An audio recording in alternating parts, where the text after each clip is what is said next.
Marias. Puras Marias, ao teu lado estou vivo, vivo estou. Aleluia, aleluias. Essa é a certeza de vitória para todo cristão. Cristão significa aquele que crê em Cristo, não numa religião que diz que é cristã. Cristão é todo aquele que crê em Jesus. A palavra cristão deriva de Cristo. Cristianos são seguidores de Cristo. Então, a vitória para todo aquele que é cristão, que crê em Cristo, é garantida porque Ele ressuscitou. Se Ele não tivesse ressuscitado, a nossa fé seria vã, como disse o apóstolo Paulo, orientando os irmãos na sua primeira carta aos Coríntios. Paulo orienta isso, porque a promessa da ressurreição de Cristo é a garantia de que Ele é poderoso para cumprir a sua promessa, porque nenhum homem na terra pode dizer o dia que vai morrer e quando vai ressuscitar. Jesus tem essa autoridade, porque Ele é Deus, o dono da vida. Ele deu a vida dele e Ele tornou a tomar. Ele disse: vou morrer, mas ao terceiro dia, não é o quarto, não é o segundo, nem o primeiro. Ele disse: no terceiro dia eu ressuscitarei, e vocês vão ver esta palavra se cumprir. Por isso que bem-aventurado é os que ouvem e crê e praticam a palavra do Senhor Jesus. Porque Ele disse: passarão os céus e a terra, mas a minha palavra não há de passar. Vai passar a palavra de Buda, vai passar o ensino de Maomé, vai passar o ensino de Allan Kardec, vai passar o ensino da religião evangélica, vai passar o ensino da religião católica, vai passar o ensino de Charles Tasso Russell, vai passar o ensino de Ellen Goldwhite, vai passar o ensino de Confúcio, vai passar o ensino de Buda, mas o ensino de Jesus, as palavras de Jesus, essas não vão passar, porque é a palavra de Deus viva e eficaz, e operando Ele ninguém impede. Ele fala e se cumpre. Por isso que bem-aventurado são os que ouvem e praticam a palavra de Deus. Jesus disse que ia ressuscitar no terceiro dia, e Ele ressuscitou no terceiro dia. E quando eu leio as Escrituras, eu me maravilho, edificando a minha vida, crendo cada vez mais e me moldando nesta palavra. Quando eu leio ela, eu vou me alimentando, eu vou me tendo mais conhecimento de Deus, eu vou me aprofundando mais, me alicerçando mais em Deus, quando eu começo a examinar a palavra dele.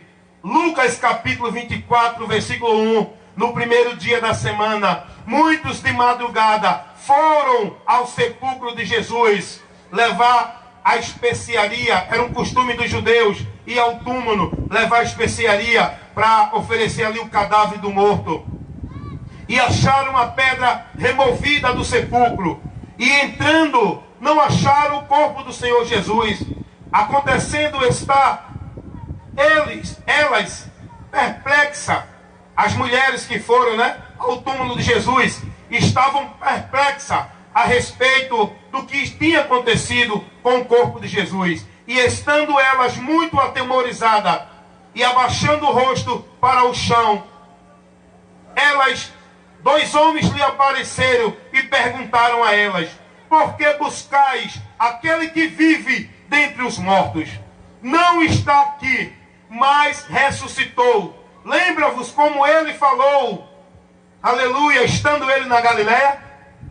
As mulheres, os discípulos, esqueceram da palavra de Jesus, porque estavam preocupados com a ansiedade no momento, o perigo que estavam correndo, porque Jesus morreu, eles estavam com esperança em Jesus. Jesus morre, agora vem uma perseguição, aqueles que ficaram, os discípulos dele, e agora o povo desesperaram-se, ficaram temorizados, e passaram a olhar o problema, a priorizar a dificuldade, esqueceram da palavra de Jesus, que ele disse que iria ressuscitar ao terceiro dia. Foi preciso Jesus ressuscitar e aparecer a eles, para eles ver que o que Jesus falou era verdade, que eles tinham que crer em meio a qualquer situação. Eles não podiam tirar a visão dele da palavra, ainda que viesse perseguição, dificuldade, problema, situação qual for. Fica com o teu olhar na palavra, fica esperando na palavra, fica confiando na palavra, fica se conduzindo pela palavra, porque se você tirar a sua visão da palavra, você perde a direção de Deus na tua vida e vai se atemorizar e se perturbar neste mundo. Foi o que aconteceu com essas mulheres e com os discípulos. Aí Deus envia 2 anjos para dar a notícia de que ele já tinha ressuscitado, porque elas estavam pensando que tinham roubado o corpo de Jesus. Elas pensaram que tinham roubado o corpo de Jesus.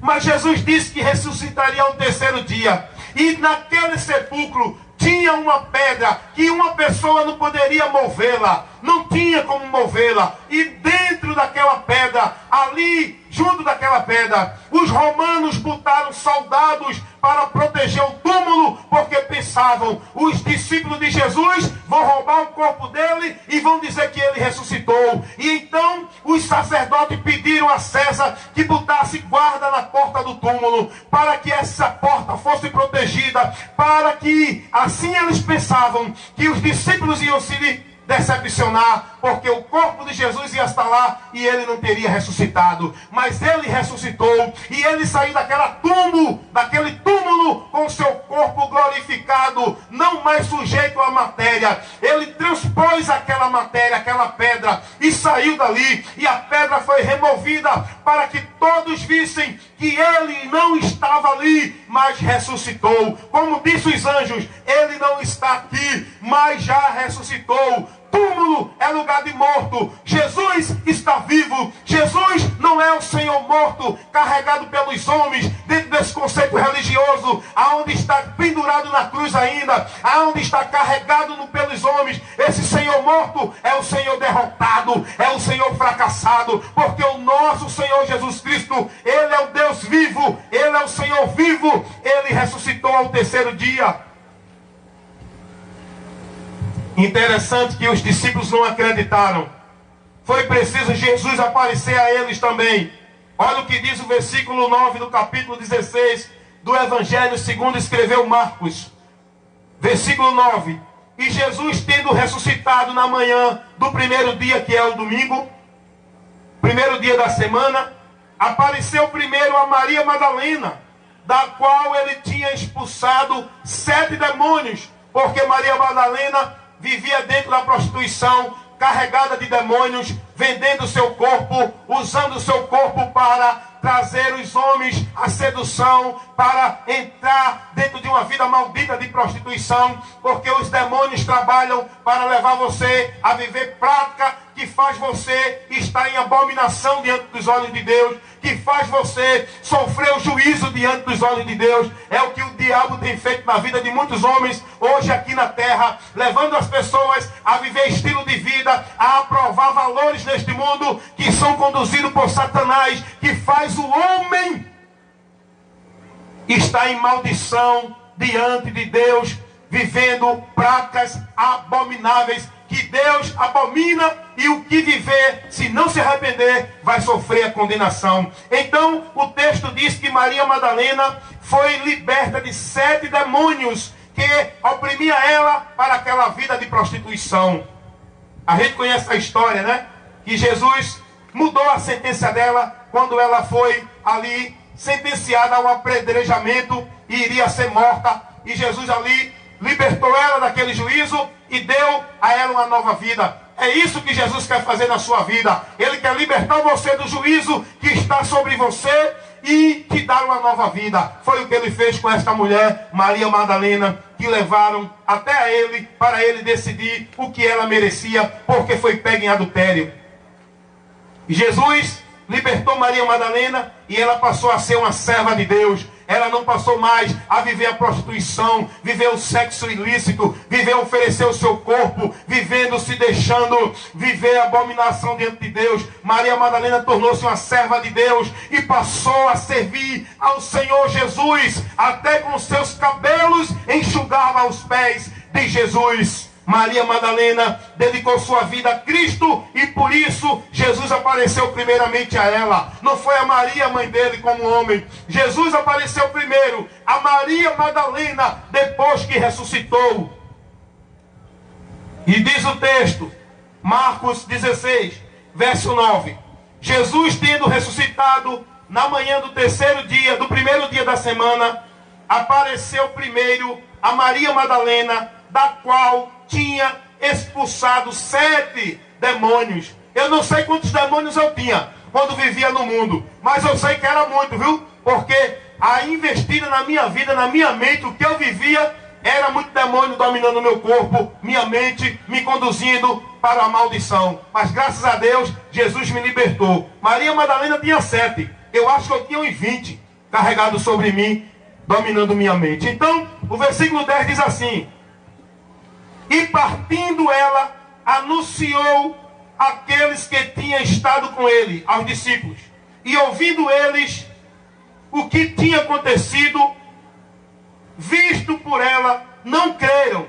Maria Madalena dá a notícia aos apóstolos e ele não crê. E indo estes, anunciaram aos outros, mas nem ainda eles também creram. Então foi anunciado a um grupo, depois foi anunciado aos outros e eles não creram.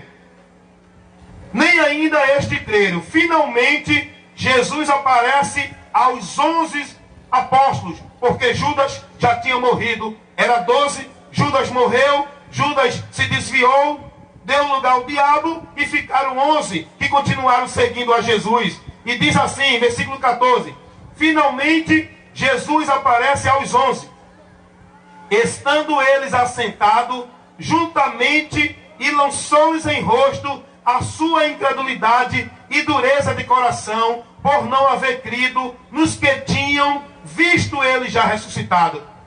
Jesus agora dá um puxão de orelha nos apóstolos. Jesus agora dá uma repreensão aos apóstolos, porque eles não creram na palavra de Jesus e não creram nas mulheres que viram o cumprimento dessa palavra. Jesus apresenta-se a ele, só que esses discípulos, Jesus recrutou, Jesus escolheu de antemão, Jesus tomou para si esses discípulos para que eles continuassem anunciando o evangelho depois da partida de Jesus para o céu. Os discípulos, os apóstolos, chamados apóstolos, quer dizer enviados, foram recrutados por Jesus. Por isso que Jesus diz: não foi vocês que me escolheram, foi eu que escolhi vocês. Porque a escolha de Jesus para ministério é pessoal. Ele escolhe quem quer, não é quem deseja, é quem ele quer. Então para salvação não, para salvação ele chama todos. Agora para ministério ele chama quem ele quer. Por isso que ele disse aos apóstolos: não foi vocês que me escolheram, mas eu escolhi vocês e envio vocês para que vão e dê frutos. Ele está falando dentro do contexto aqui com os apóstolos, que ele chamou e escolheu para a missão de pregar o evangelho. Tem pessoa que usa esse contexto errado, achando que é melhor do que os outros, que Deus escolheu ele e o outro não. Para salvação, Deus não faz acepção de pessoa. Para ministério, Deus faz, porque Deus escolhe quem ele quer, não é quem deseja.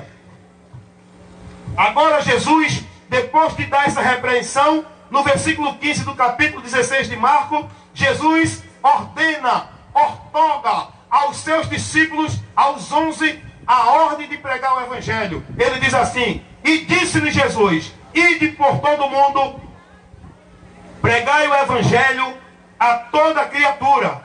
Quem crê e for batizado será salvo, mas quem não crê será condenado.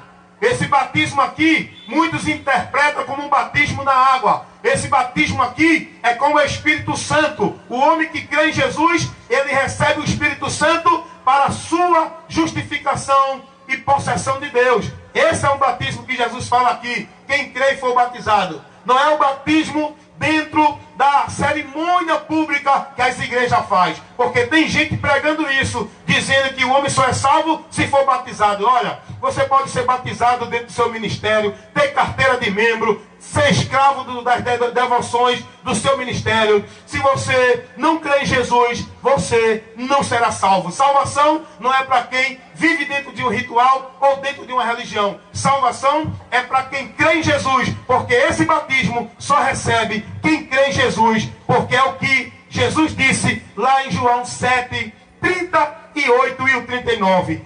Quem crê nele, como diz as Escrituras, rios de águas vivas fluirão do seu ventre, e isso referindo-se ao Espírito Santo que iam receber todo aquele que cresce em Jesus. Então está aí uma exegese para você entender e compreender o ensino bíblico e não ficar preso a um contexto isolado, onde as pessoas fazem doutrina que é anátema, que heresia, que tira o povo da verdade, por não saber interpretar as Escrituras, e não examinam e não conhecem o poder de Deus. Por isso que criam doutrinas que não tem nada a ver com o Evangelho. É um outro Evangelho, é uma outra linha de pensamento dentro dos homens, dentro do que os homens estabelecem, e não dentro do que Jesus ensina, a palavra de Deus. Então, Jesus dá uma ordem, vão anunciar: quem crê e for batizado será salvo. Agora, quem não crê será condenado.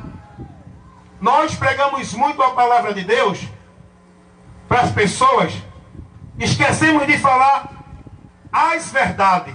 Nós falamos apenas algumas verdades que convêm, que é satisfatória, que é conveniente. Mas nós temos que pregar a palavra imparcialmente, sem parcialidade, no íntegro, na íntegra, no completo, no absoluto. A palavra de Deus não é só bênção, não é só vitória, não é só prosperidade, não é só dizer: olha, Deus te ama, Deus não vai te julgar, Deus não vai te condenar, Deus não critica você, Deus não é preconceituoso. Ei, não esqueça de pregar a verdade inteira, porque Deus é amor, mas é justiça. Deus salva, Deus condena. Deus, Ele tem a sua misericórdia para o homem, mas também tem a sua ira, se o homem não aceitar esta misericórdia. Se o homem crer, será salvo, mas se não crer, será condenado. Foi o que disse Jesus, ordenando aos seus discípulos pregar o Evangelho. E olha o que Jesus diz lá em Lucas, capítulo 24, a ordem que Jesus deu aos seus discípulos, e até hoje Jesus tem levantado discípulos para pregar o Evangelho. Hoje não é mais Pedro, não é mais Tiago, não é mais João, não é mais Paulo. Os apóstolos de hoje, que Deus tem levantado como Ele quer, para pregar o verdadeiro Evangelho, é aqueles que estão firmados na palavra, levando o Evangelho verdadeiro da salvação, não que agrada ao homem, mas que corrige o homem e que convida o homem a negar-se, a renunciar. Esses são os verdadeiros apóstolos e profetas que Jesus tem levantado, as verdadeiras testemunhas que estão aí fazendo a vontade de Deus e dando testemunho de Deus ao povo, porque foi o que Jesus disse lá em Lucas capítulo 24, versículo 44 ao 48. Eu vou ler para você, porque o meu trabalho é Bíblia. Eu trabalho Bíblia.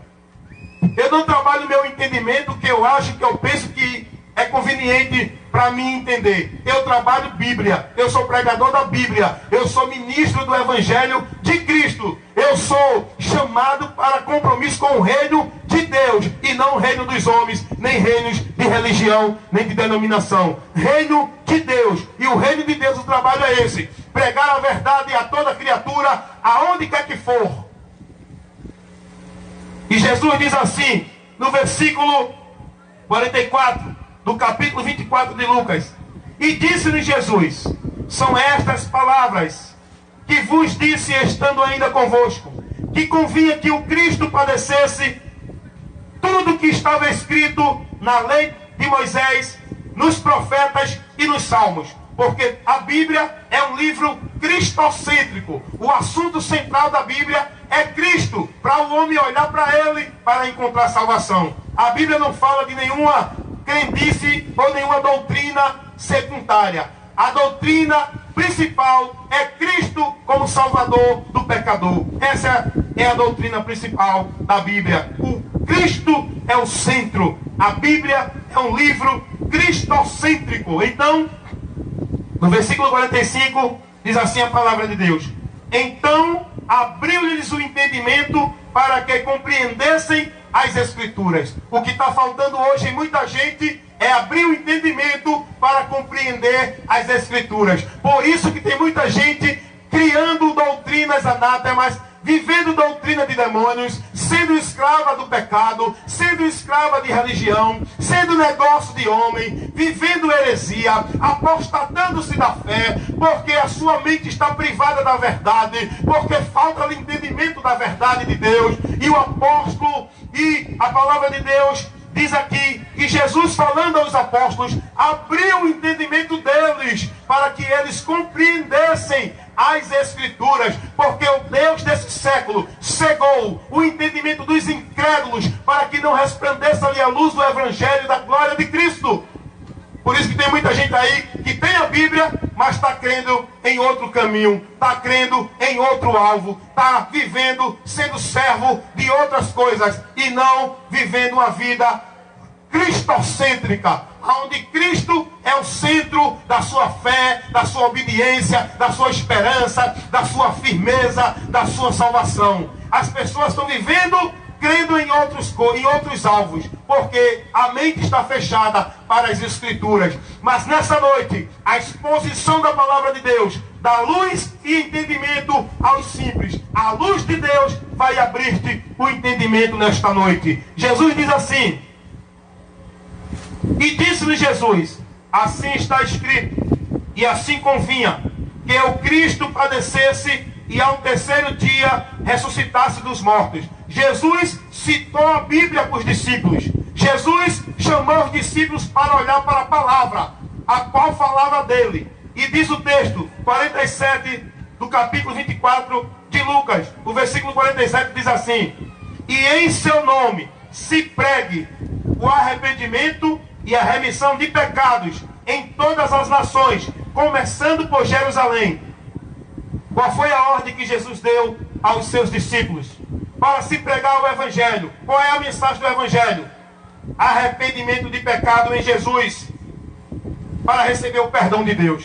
Jesus não mandou os discípulos sair pelo mundo chamando o povo para alcançar a vitória, a bênção, milagre, prosperidade. Jesus não mandou seus discípulos fazer campanha disso, campanha daquilo, chamar o povo para fazer pacto, fazer voto, viver ritual dentro de igreja. Jesus não mandou os seus discípulos estar levando mensagem de revelação de anjo descendo do céu, com bandeja, com vitória para o povo. A mensagem que Jesus mandou os seus discípulos pregar não foi paraíso na terra. A mensagem que Jesus mandou os seus discípulos pregar não foi reencarnação, não foi purgatório. A mensagem que Jesus mandou os seus discípulos pregar foi que no nome dele se arrependam para o perdão dos pecados. Então a mensagem de Jesus é: arrependei-vos e convertei-vos, e em Jesus vocês receberão o perdão do pecado. Foi isso que Jesus disse. E no versículo 48, Jesus diz aos seus discípulos assim: e destas coisas vocês são testemunhas. Testemunhas de Deus são aquelas que anunciam o homem, o perdão do pecado em Jesus. Eu não vou na tua porta, eu não vou na tua casa, chamando você para ter esperança em uma vida boa aqui na terra, em uma vida de vitória, de bênção, de paz, de paraíso. Não, até porque a mensagem do Evangelho não convida o homem para ter esperança nessa terra. A mensagem do Evangelho convida o homem para desfrutar do tesouro eterno lá no céu, e não do tesouro na terra, porque aqui tudo vai perecer. O que Jesus te promete é algo eterno que não tem mais fim, é algo infindo, é algo glorioso, é algo esplêndido, a vida eterna com Deus lá nos céus. Se você crê em Jesus, receberás o perdão dos pecados e terás essa promessa firme no teu coração, porque só Jesus é quem garante. E nesta noite estou aqui como testemunha de Deus, anunciando a mensagem da cruz para você. Escute esse hino e medite. A voz da palavra de Deus. 8 horas e 52 minutos.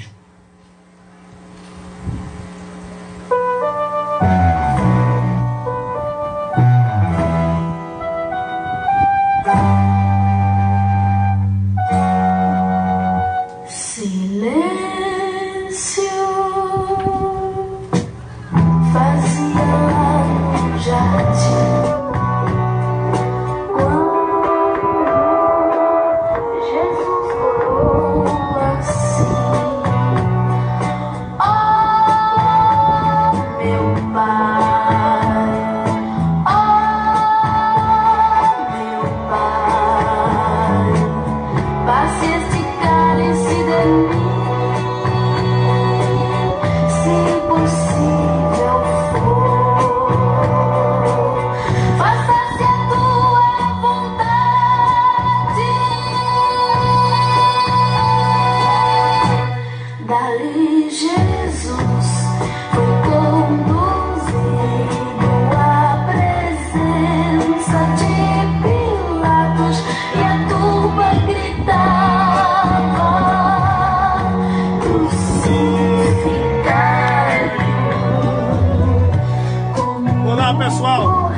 Estamos encerrando o trabalho nesta noite. Foi um trabalho abençoado, uma instrução maravilhosa para levar entendimento a você, para levar instrução para você, mostrando a verdade do Evangelho, levando a palavra da vida e da transformação e da libertação para você crer. Amém? Vem comigo aí, evangelista Wellington Ramos, sempre levando a verdade que liberta, a palavra de Deus, aqui na sexta-feira, com a programação A Voz da Palavra de Deus na comunidade do Bode. E toda quarta-feira, de 9 às 10h30, nós temos instruções da palavra de Deus ao vivo no meu canal, na minha página no YouTube. Amém? Fique na paz e continue sendo prudente. Cuidado, siga o Senhor. Cuida de ti mesmo e da doutrina. Esteja com a sua fé firme, porque o dia está marcado para acontecer o que foi determinado por Deus. O que há de vir virá e não tardará.